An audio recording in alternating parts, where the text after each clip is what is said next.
माता तुलसी के विवाह की संपूर्ण कथा। तुलसी से जुड़ी एक कथा बहुत प्रचलित है।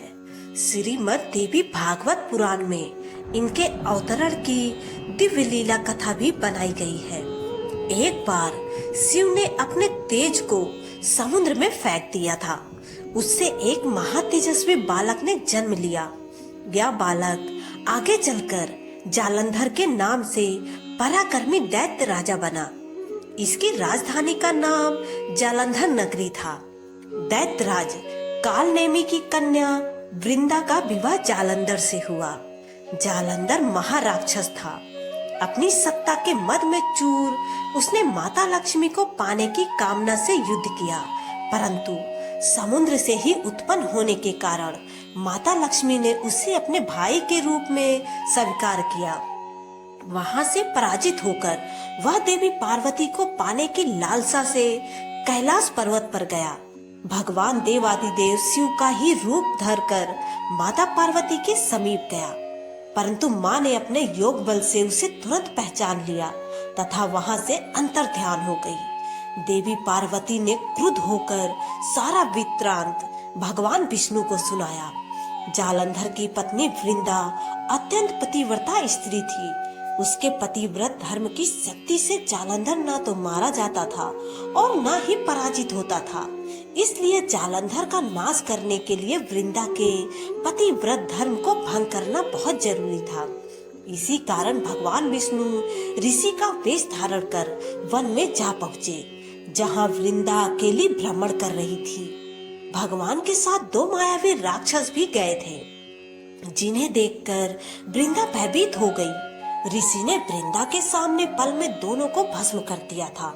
उनकी शक्ति देखकर वृंदा ने कैलाश पर्वत पर महादेव के साथ युद्ध कर रहे अपने पति जालंधर के बारे में पूछा। ऋषि ने अपने माया जाल से दो वानर प्रकट किए। एक वानर के हाथ में जालंधर का सिर था तथा दूसरे हाथ में धड़। अपने पति की यह दशा देखकर वृंदा मूर्छित होकर गिर पड़ी। होश में आने पर उन्होंने ऋषि रूपी भगवान से विनती की कि वह उसके पति को जीवित करे। भगवान ने अपनी माया से पुनः जालंधर का सिर धड़ से जोड़ दिया, परंतु स्वयं भी वह उसी शरीर में प्रवेश कर गए। वृंदा को इस छल का जरा आभास न हुआ। जालंधर बने भगवान के साथ वृंदा पतिव्रता का व्यवहार करने लगी, जिससे उसका सतीत्व भंग हो गया।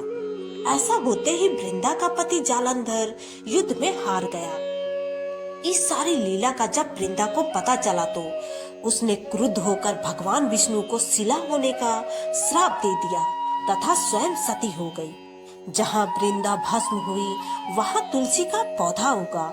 भगवान विष्णु ने वृंदा से कहा, हे वृंदा, तुम अपने सतीत्व के कारण मुझे लक्ष्मी से भी अधिक प्रिय हो गई।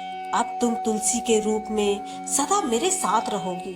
जो मनुष्य भी मेरे शालिग्राम रूप के साथ तुलसी का विवाह करेगा, उसे इस लोक और परलोक में विपुल यश प्राप्त होगा।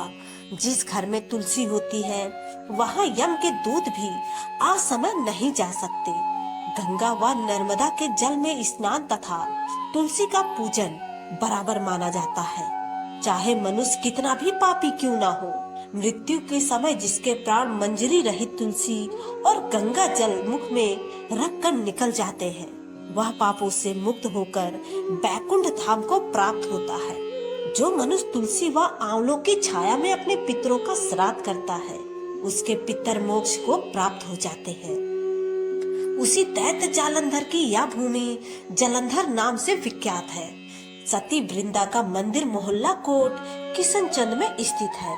कहते हैं इस स्थान पर एक प्राचीन गुफा थी जो सीधी हरिद्वार तक जाती थी।